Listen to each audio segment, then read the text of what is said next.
सेनगाव नगरपंचायत अध्यक्षपदी सौ मनीषा कैलासराव देशमुख यांची निवड करण्यात आली, तर उपनगराध्यक्षपदी सौ शालिनी देविदासराव देशमुख यांची निवड करण्यात आली।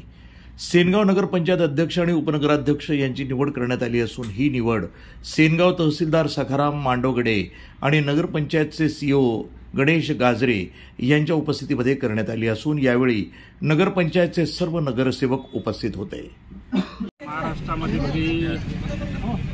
विरोधकाची सत्ता आली असेल, परंतु सेनगाव नगरपंचायतमध्ये शिवसेना आणि राष्ट्रवादी काँग्रेस पक्ष, शरद पवार या दोन्ही पक्षांनी थोडेही विचलित न होता खरं पाहिलं तर अतिशय उल्हासामध्ये अध्यक्ष उपाध्यक्ष या दोन्ही पक्षांनी केले। कोणत्याही तापाला बळी न पडता आणि मोहाला बळी न पडता असा संघर्ष येणाऱ्या काळामध्ये सुद्धा आम्ही दोन्ही पक्ष चालू ठेवणार आहे आणि नवनिर्वाचित अध्यक्ष उपाध्यक्षाला मनापासून शुभेच्छा देतो। नगर विकास पॅनलच्या माध्यमातून मागच्या 2 वर्षापूर्वी 3 वर्षापूर्वी आमची युती झाली होती। त्या युतीच्या प्रमाणे महाविकास आघाडीच्या राष्ट्रवादीचे नगराध्यक्ष आणि उपाध्यक्ष झालेले आहेत।